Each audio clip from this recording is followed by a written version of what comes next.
nguvu za shetani. Jambo la kwanza ni kung'oa au kuvunja nguvu za shetani. Tunaposema kung'oa au kuvunja, kuna pandikizi iliyo kinyume na kusudi la Mungu. Ni sawasawa, unaweza ukawa umeingia sehemu, baada ya kuingia sehemu ukakuta shetani amepanda kitu ambacho sio makusudi ya Mungu. Mfano, ni eneo ambalo unataka uanzishie biashara. Lazima kile ambacho kimepandwa pale, yawezekana ni roho isiyo ya mafanikio, unahitaji uing'oe, uivunje ili mambo yaweze kuendelea. Sema amen. Hiyo ni kazi ambayo ya waamini wanaoamini jina la Yesu, kwa sababu wana nguvu ya Mungu. Kwa lazima tuweze kusimama na kuweza kuvunja na kung'oa ile roho. Lakini kama utaendelea kuishi, unaweza ukaona umefanyia biashara pale, unaona haisongi mbele wala haiwezi kuendelea. Maana yake lazima ufike sehemu utasimini kwamba ile eneo kuna nini. Kuna vitu mtu unaweza ukahama ukaondoka ukasema hapa naona biashara yangu ifanyaje, haiendi. Lakini mtu mwingine anakuja anaanza biashara pale pale ilipokuwa, na kwa sababu ana ufahamu wa kimungu ndani mwake, akaanza kuomba kwa kung'oa ile nguvu iliyoko pale, ile roho iliyoko pale. Baada ya pale ukaona yeye anaendelea. Sasa utabaki unajiuliza amefanya nini? Lakini kumbe kuna kazi ameifanya pale. Sema amen. Ni sehemu ambayo kila muamini anahitaji kujua hiki kitu. Unapofanya kitu chochote maeneo ambayo yawezekana ujui kwamba aliyekuwepo pia ni mtu wa namna gani, lazima uanze na maombi ya kung'oa au kuvunja. Lakini pia jambo la pili, kubomoa misingi iliyowekwa pale. Uanze msingi wa kwako. Misingi ambayo inaweza ikawa imejengwa pale ni ya kutumia nguvu nyingine ya shetani. Kwa lazima kama muamini uelewe kwamba unayo nafasi ya kubomoa misingi iliyojengwa na shetani. Uweke msingi imara wa Mungu. Sema amen. Hata katika maisha yako unaweza ukawa umejengeka katika msingi usio wa kimungu. Unahitaji kubomoa ule msingi usio wa kimungu, ndio msingi wa nani? Wa Mungu. Kwa ni sehemu yako kama muumini. Unahitaji uelewe haya kwamba ni moja ya kazi tumepewa, kwamba unahitaji kuwa na kitu na mamlaka, kama ambavyo Jumapili nilisema Yesu ametuachia amri. Lakini pia unahitaji ujue namna ya kutumia ile amri ya kuamrisha mahali sahihi. Unaweza ukatumia mahali ambapo sio sahihi, lakini isifanye kazi. Lazima ujue kwamba hapa panahitajika nitumie nini. Yawezekana ni kuamrisha, na kama ni kuamrisha basi amrisha, basi matokeo yafanyeje? Yatokee. Haleluya. Kwa ni sehemu ya muamini. Lakini jambo la tatu, kuharibu. Swala la kuharibu maana yake ni kitu ambacho kilikuwa kimekwisha kujengeka. Unaharibu kabisa kisionekane katika mazingira yale yaliyokuwa yanaonekana, sura iliyokuwa inaonekana. Unaharibu kabisa. Tunaweka mfano kama jengo hili, si tunaliona liko hivi, lakini tuna uwezo wa kuliharibu, tukalitatua, tukalisambua, sura ya muonekano wa jengo hili ukafanyaje? Ukapotea. Kwa ni sehemu yako wewe pia ujue vitu hivi kwamba unayo sababu ya kusimama na kuharibu yale makusudi ya shetani katika maisha yako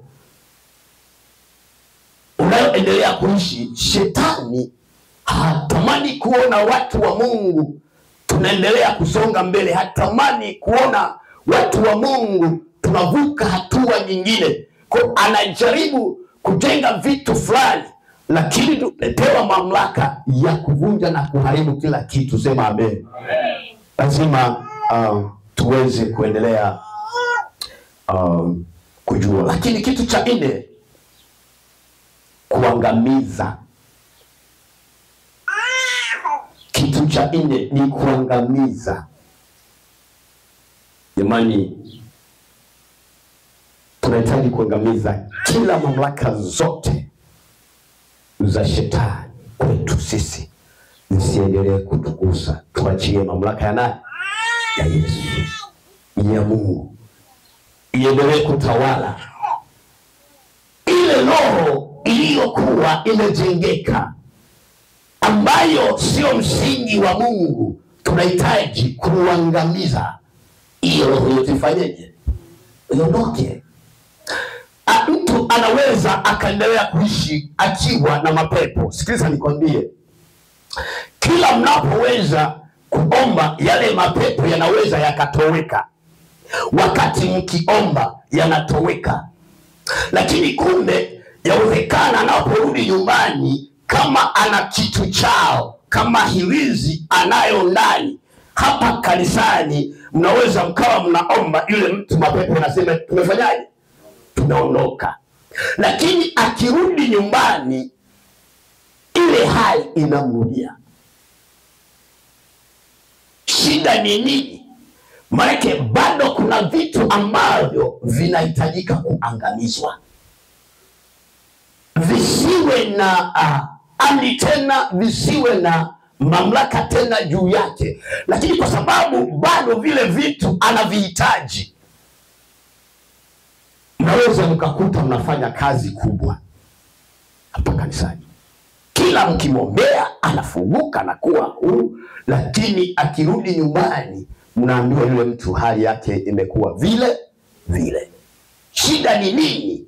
Kumbe tunahitaji kumkaribia Mungu tunapoendelea kumwombea, lakini Mungu pia atoe mafunuo kwa namna ambavyo anamjua yule mtu. Wewe unayemwombea huwezi kujua kilichomo ndani yake, na huwezi kujua misingi iliyojengwa katika maisha yake. Lakini ukimwomba Mungu, ataendelea kufunua kwamba maisha ya huyu mtu yalikuwa yako hivi, anategemea kitu hiki. Kwa nendeni mkaangamize kila kitu alichokuwa anakitegemea, atakuwa huu. Haleluya. Ni vitu ambavyo vinafanyika katika maisha ya watu. Unapoona watu wanahangaika, wengine wanakuwa kuna vitu ambavyo walijijengea. Sasa bila kuviangamiza na kuviteketeza kabisa, bado kazi inakuwepo.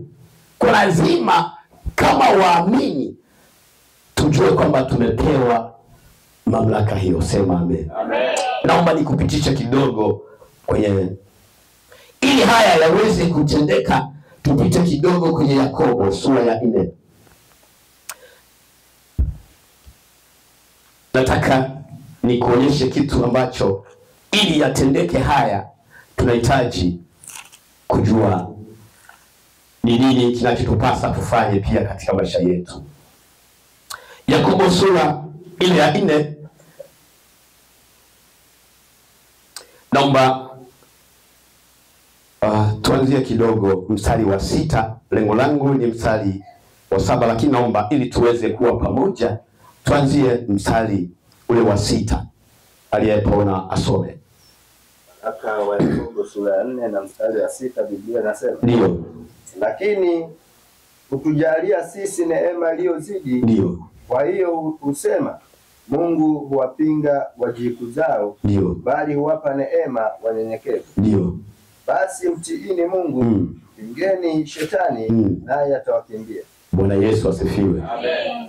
Nimeanza mstari huu ili tuweze kujua kwamba ili haya yote yatendeke, kwa sababu haya kila atakayemwamini huyu Yesu Kristo, haya ni mamlaka ambayo tumepewa tutumie kwa ajili ya kung'oa nguvu za shetani, kubomoa yaliyojengwa katika maisha ya watu. Ndugu zangu, tunatembea hivi, lakini kuna watu wanahangaika. Kuna watu wanahangaika. Kuna watu wana shida. Ili wafunguliwe, unahitaji wewe ambaye umepewa neema. Biblia inasema kwamba neema iliyozidi. Bwana Yesu asifiwe. Hii neema, maandiko yamesema kwamba inaendelea kuonekana kwa wanyenyekevu. Maana unapoendelea kumwamini Yesu Kristo, unahitaji uendelee kuwa mnyenyekevu mbele za Mungu, ili ile neema ya Kristo, ile nguvu ya Mungu iendelee kuwa ndani mwako, na ili iweze kutenda kazi ya nani? Ya Mungu. Sasa amesema pale huwapinga wajikuzao. Sikiliza, hapa ndipo ambapo nataka niseme kwamba neema hii ikipatikana kwako, unahitaji usijionyeshe wewe, muonyeshe nani? Kristo. Bwana Yesu asifiwe. Hapa ndipo ambapo huwa tunafika sehemu tunasahau kwamba hii mamlaka imetoka kwa nani? Hii mamlaka imetoka kwa Mungu kuja kwetu, ili utendaji wake kazi uendelee kujidhihirisha kwa watu, kwa ulimwengu. Sema amen. Kwa hiyo neema hii ukiipata, hebu endelea kuwa mnyenyekevu ili iendelee kuongezeka. Endelea kumpa nafasi Roho Mtakatifu, endelea kumpa nafasi Mungu, ili kazi yake iendelee kukua, ili hii kazi tuliyopewa itendeke kiusahihi. Sema amen. Hivi ndivyo ambavyo Mungu anahitaji aendelee kuonekana kwetu. Ndio maana mstari ule wa 7 anasema, basi mtiini Mungu. Jamani, Bwana Yesu asifiwe. Tuko pamoja. Amen. Maana tunahitaji kuendelea kunyenyekea chini ya mkono wa Mungu, tuendelee kumtii Mungu, kwamba haya yote yanayofanyika ni kwa utukufu wa nani? Wa Mungu, sio wewe. Hapa ndipo watumishi wa Mungu, mtu anafika sehemu anajitangaza kwamba mimi nimefanya hivi. Nilikuwa kama siku moja, kwa wale ambao tulikuwa kwenye ibada sehemu fulani, mmoja anasema, tunagusa tu watu wanatetemeka, mapepo tu. Yesu alifika sehemu akamwambia, furahini majina yenu iwapo atakuwa yameandikwa wapi? Mungu kama amekupa neema, unagusa tu watu wanafunguka. Endelea kumpa nafasi nani? Roho Mtakatifu apate nafasi. Usianze kujitangaza wewe, tunagusa tu mapepo yanaanguka kule. Sawa, lakini unaamini kama ni nguvu ya Mungu au unaamini ni nguvu yako tu? Watumishi wa Mungu, Bwana Yesu asifiwe. Ninatamani kwamba tukimjua Mungu kwamba ndiye anayefanya kazi ndani mwetu, udhihirisho wake utaendelea kuonekana siku hadi siku maishani mwetu. Kwa tuendelea kuonyesha moyo wa kuendelea kunyenyekea kwake na kuendelea kuonyesha utii kwake, ili yale makusudi yake, yale mapenzi yake yaendelee kufanyika ndani yetu. Sema amen. Amen. Hiki ndicho ambacho Mungu anahitaji kuendelea kuona kwetu. Ukishamwamini Yesu Kristo, endelea kunyenyekea chini ya mkono. Anasema tena, nyenyekeni chini ya mkono wa Mungu, itakweza kwa wakati wake. Kadri unavyoendelea kunyenyekea, anaendelea kuongeza, kama tulivyosema Jumapili, viwango vitakuwa vinaendelea kufanyaje? Kuongezeka, kwa sababu Mungu atakuwa na bado hiki. Hebu wewe muongezee na hiki, naona ni mnyenyekevu, naona ni mtiifu. Kuna mtu akipata tu karani kamoja, ni sawa na hela. Mtu akipata karati kamoja tu, mzee, mtaa wote una hela wewe. Acha sisi tu. Akienda, hebu kunyweni bia 3 laki moja tu, anaanza kuonyesha kwamba ana hela. Sasa je, Mungu akimuongezea akaona milioni, ndio itakuwa basi?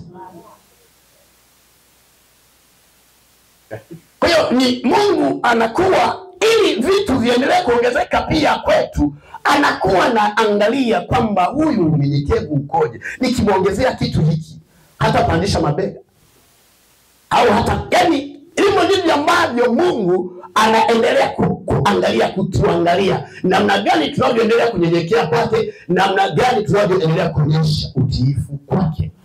Kwa ndivyo ongezeko linavyoendelea kuongezeka kwa ajili ya utendaji kazi ndani yako. Sema amen.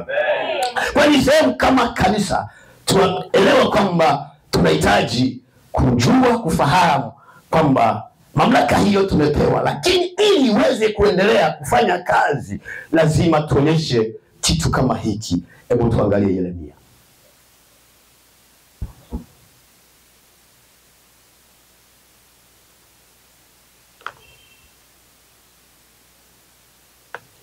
Yeremia moja na nabii pia huyo, sura ile ya 1 mstari wa 10. Aliyepaona asome. Yeremia sura ya 1 na mstari wa 10, Biblia inasema, ndio, angalia nimekuweka leo juu ya mataifa, ndio, na juu ya falme, ndio, ili kung'oa na kubomoa, ndio, na kuharibu na kuangamiza, ndio, ili kujenga na kupanda. Ndio. Bwana Yesu asifiwe. Nataka kitu cha pili ambacho pale nikupe, ambacho kipo tena kwako, ambacho Mungu amekupa.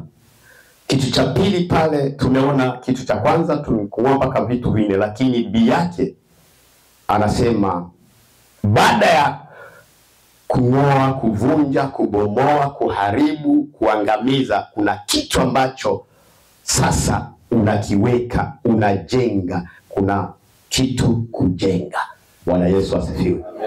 Kitu ambacho tumepewa tena cha pili ni kujenga na kupanda.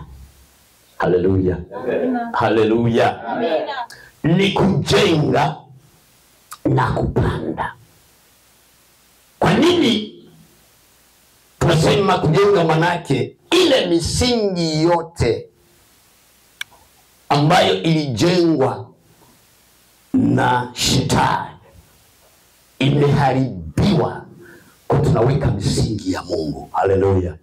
Tunajenga misingi ya Mungu.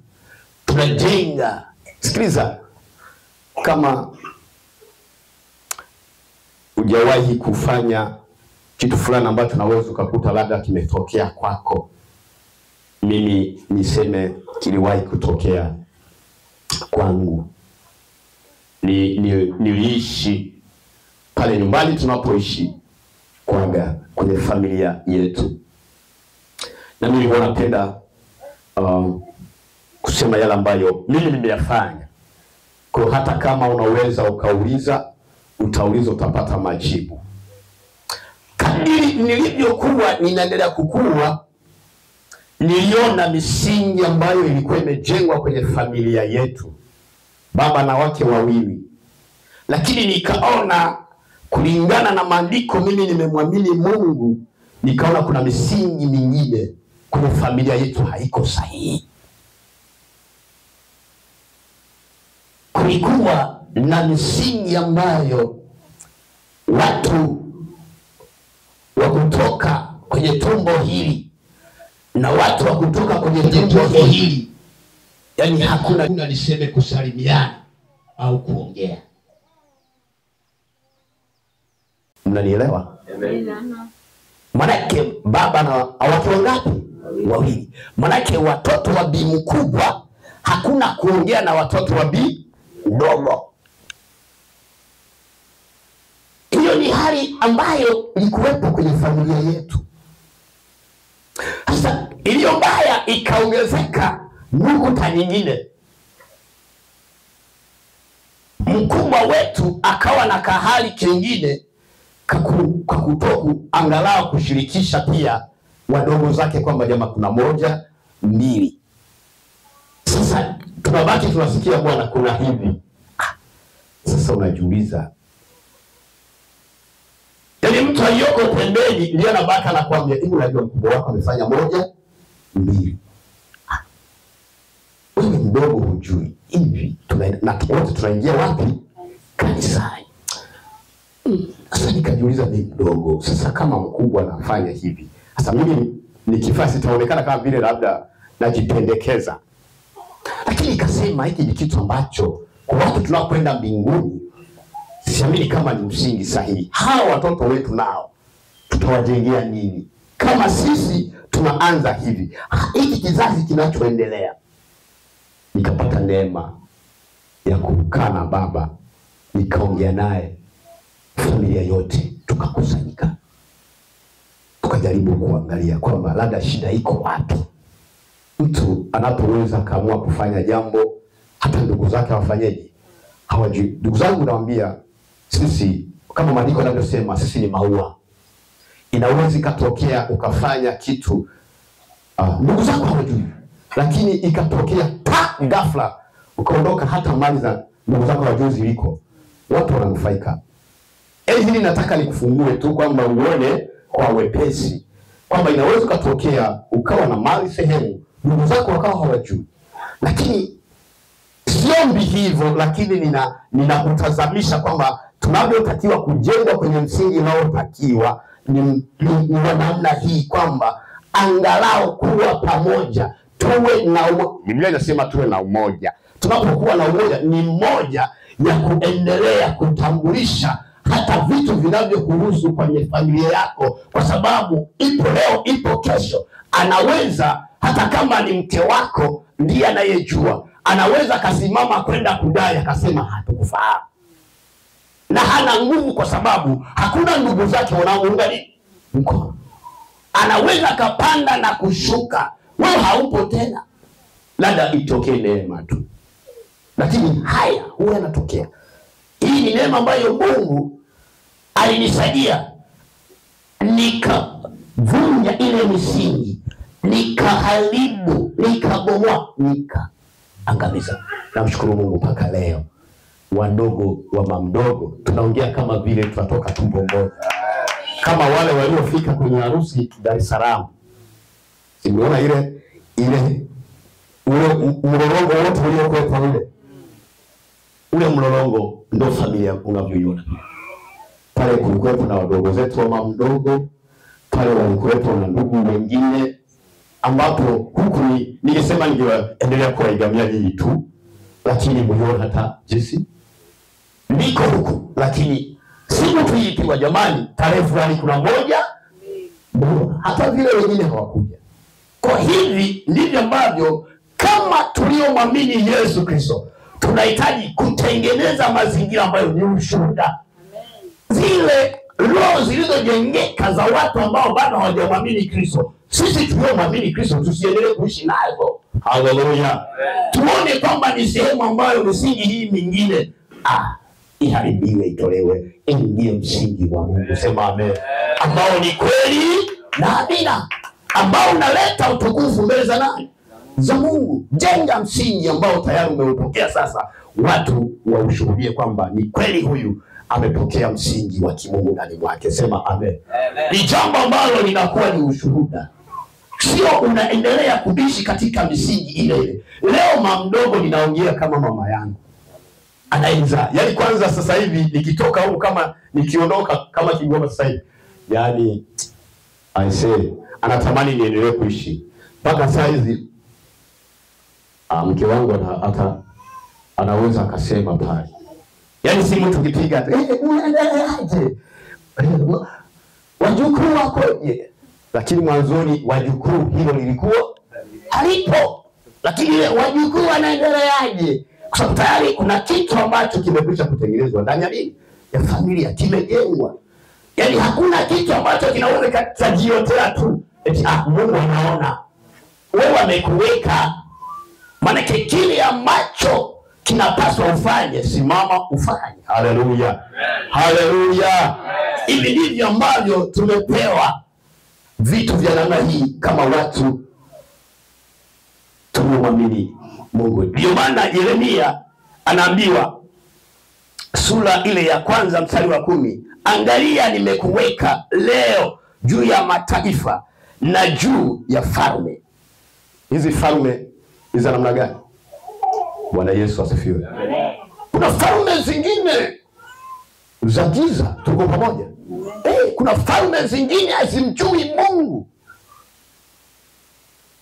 na katika hizo zinaendelea kutawala, na katika hizo zimepewa mamlaka. Kwa tunahitaji kama kanisa, mfano kama wakati huu tunaendelea kukaribia hata uchaguzi, tunahitaji hata kuendelea kumwambia Mungu, tumlilie Mungu. Tutafika hata falme zingine hazihitaji watu wa kusimama na kumtaja Yesu, lakini sisi tupo tu tunafanyaje? Tunaangalia tu, watachagua.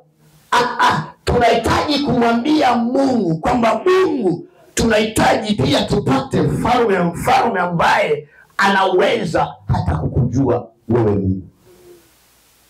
Siku kulikuwa na mfalme ambaye alikuwa mjui nani? Yusufu. Si ndio? Kwa lazima uelewe vitu vya namna hii kwamba katika wakati huu tunahitaji kuendelea kumwambia Mungu kwamba ni nafasi yetu tusimame tuweze kuomba na kumwambia Mungu kwamba ni wakati ambao uko hivi, lakini tunahitaji jambo hili. Ndio maana nasema ili kung'oa na kubomoa na kuharibu na kuangamiza. Ni nafasi tumepewa waamini. Ni nafasi. Unaweza ukaendelea kuishi na mtu, lakini usijue misingi iliyomo ndani yake. Usijue roho inayoweza kumuongoza. Usijue roho inaendelea kumsumbua. Unahitaji kumwambia nani? Ili kumsaidia, ili kumuokoa, ili kumweka mahali salama. Lazima ujue ndani yake anasumbuliwa na misingi gani, amejengewa katika misingi ya namna gani. Lazima ujue. Ndiyo maana hata sisi tunaoana, unaoa kwenye koo ambayo imejengwa msingi wa kutegemea nguvu za giza, na wewe umejengwa kwenye msingi ambao sio wa kutegemea nguvu za giza. Mtakapokutana mahali pamoja, kama hutakuwa makini, ule msingi wa kutegemea Mungu utaisha. Utadumbukia kwenye msingi wa yule aliyejengwa kwenye msingi wa kutegemea nguvu za giza. Kwa nini? Kwa sababu hauko tayari kuhitaji kuwa karibu na Mungu. Hauhitaji kumshirikisha Mungu. Ndio maana pale tumesoma kwenye Yakobo kwamba tunahitaji kuendelea kuzipinga hiyo zamani. Utakuwa unaendelea kuishi naye ukijua ni mke wangu, ni mke wangu, na akisema lazima ni mheshimu, ni mke wangu. Lakini lazima uelewe anakonipeleka, Mungu akupe ufahamu, anakonipeleka ni kwenye msingi wa nani. Lazima ujue. Sikiliza, kama mtoto anaweza akaugua kidogo tu, kwambia unajua mimi kule nyumbani nilikuwa naishi nikiona mtoto akiwa hivi mama anafanya hivi. Na wewe kwenye msingi huo ukujengwa, labda ulikuwa unaona mtoto akiugua, wewe wanampeleka kwenye nini? Kwenye chumba cha nini? Cha maombi. Sasa hebu niambie, ni nani sasa tufuate msingi wake hapo? Jamani, tuko pamoja? Wote mko pamoja? Tufuate msingi wa nani?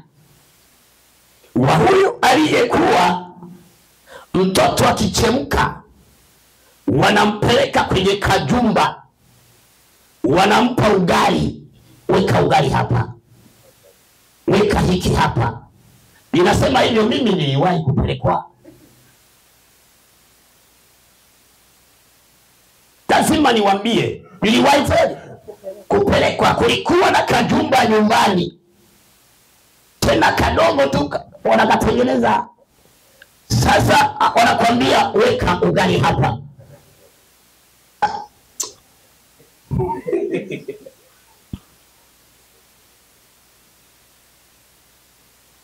Maana yake wanakuunganisha na ile miungu, kwamba ile hali yako ifanyeje? Iondoke. Ndicho wanachokiamini. Sasa wewe hauamini kitu cha namna hiyo. Wewe unamwamini, umejengwa kwenye msingi wa kumwamini kwamba Yesu, ukitaja jina la Yesu anapona. Mwenzako haamini hivyo. Niambie, mko pamoja, mtaishije? Jamani, haleluya. Amen. Tunahitaji tunapomwamini Yesu Kristo. Ninasema na wewe kijana, ninasema na wewe binti. Hapa kwa wale ambao tayari wanabaki sasa wanaangalia misingi walionayo mpaka saizi wanaendeleaje. Lakini wale ambao bado mnahitaji kujenga msingi kweli imara wa Kristo ndani mwenu, mtakutana na haya. Ujue umombe Mungu ili shetani asiendelee kukaribia. Manake pale anapokuwa akitaka kuonyea misingi iliyo nje na misingi ya imani yako, mwambie mimi sikuamini hivyo. Shetani alitaka kuotesha kambegu fulani, kanakuwa kanafanyaje? Kanafifia. Huyu naye mbona hataki kuingilika? Atarudia tena. Mwambie mimi hiyo misingi unaileta humu haina nafasi. Hivyo unampiga nani? Shetani. Lakini ukiendelea, mke wangu, tutafanya mke wangu, wala haina shida, basi tutampeleka tu. Manake muendelee kucheka, muendelee kufurahi. Lakini kumbe anakuunganisha katika misingi isiyo. Mwisho wa siku hiyo misingi ndio itakayotawala. Kesho atakwambia tunatakiwa twende kule sasa, tukaogeshwe napo. Sitanaye ameshatawala. Musa akamsihi sana Bwana, ndio Mungu wake, ndio, na kusema, ndio Bwana, kwa nini hasira yako huwaka juu ya watu wako, ndio, uliowaleta kutoka nchi ya Misri, ndio, kwa uweza mkuu, ndio, na kwa mkono wenye nguvu? Ndio. Kwa nini wa Misri kunena wakisema, amewatoa kwa watenda uovu? Ndio. Amewatoa kwa kuwatenda uovu. Ndio. Ili apate kuwaua milimani na kuwaondoa watoke juu ya uso wa nchi. Geuka katika hasira yako kali, ugairi uovu huu ulio nao juu ya watu wako. Ndio. Shetu hapo. Jamani, Bwana Yesu asifiwe. Amen. Unaona nafasi nyingine ambayo umepewa mtu wa Mungu. Bwana Yesu asifiwe. Amen. Tuko pamoja. Amen. Unaona nafasi nyingine ambayo umepewa mtu wa Mungu. Unayo nafasi ya kusimama mbele za Mungu kwa ajili ya kuomba kitu chochote kwa ajili ya mtu, na Mungu akafanya. Hawa ni wana wa Israeli baada ya Musa kwenda mlimani kuongea na Mungu, kumpa amri. Lakini ukiona kule utaona kwamba wakaanza kufanya ibada zao kinyume na mapenzi ya Mungu. Wakaanza kwenda na utaratibu mwingine ambao sio kusudi la Mungu. Sasa Mungu anafika sehemu anakasirika. Anaona hawa watu ni watu wa namna gani? Ndio maana Musa anafika sehemu anamsihi Mungu. Sasa wana wa Israeli watafika sehemu watakucheka. Watakucheka wewe Mungu sasa. Unaona? Kwamba kumbe umewatoa kule uje kuwauia. Wali pokea kibali hicho mbele za Bwana. Haleluya. Ndugu yangu, ni neema kubwa sana ukienda pamoja na Mungu. Unalo la kusema na Mungu anafanyaje? Anasikiliza. Yaani Musa anasema hivi, hata kama ni wewe, watu umetengeneza mazingira, umewatoa kule walivyokuwa, sasa waone unawaangamiza hapa. Sasa walikuwa wakitoka hapa kwamba tunawatesa, sasa mbona Mungu wao anaenda kuwaua? Sasa wamefanya nini sasa? Mungu anasema basi, Musa anasema basi naomba usamehe. Haleluya. Haleluya. Tunahitaji kuendelea kumkaribia Mungu ili yale ambayo Mungu anahitaji kuyafanya ndani yetu yaendelee kufanyika. Mungu anayohitaji yatumike ndani yetu yaendelee kutumika, ili misingi ambayo Mungu anahitaji iweze kujengwa katika maisha ya watu, iweze kujengwa pia hata kupitia wewe. Sema amen. Ukitamka kitu kiumbike, ni sehemu ambayo utatambua kwamba Mungu amekupa nafasi gani. Ukiendelea kunyenyekea na ukaendelea kumhitaji Mungu, nataka nikwambie haya yatafanyika. Sema amen. Tumepewa wote tunaomwamini Yesu, tunapaswa kumkaribia yeye. Tunapaswa kuzipinga zile roho za shetani zitukimbie. Ile roho unaona inakunyemelea isiyo ya kimungu, mwambie sikutaki. Sema sikutaki. Sikutaki. Nataka roho ya Mungu. Nataka roho ya Mungu. Ya utendaji kazi ya Mungu. Kazi ya Mungu. Ya kung'oa. Ya kung'oa. Ya kuvunja. Ya kuharibu. Ya kubomoa. Ya kuangamiza. Sema amen. Haleluya. Hivi ndivyo ambavyo tunahitaji tuendelee kumwambia Mungu. Hivi ndivyo ambavyo tunahitaji kuendelea kuishi ili utukufu wa Mungu uendelee kudhihirisha katika maisha yetu. Mungu atubariki sana. Kwa sababu ibada ya asubuhi, kama kuna sehemu nimekuacha, karibu uulize.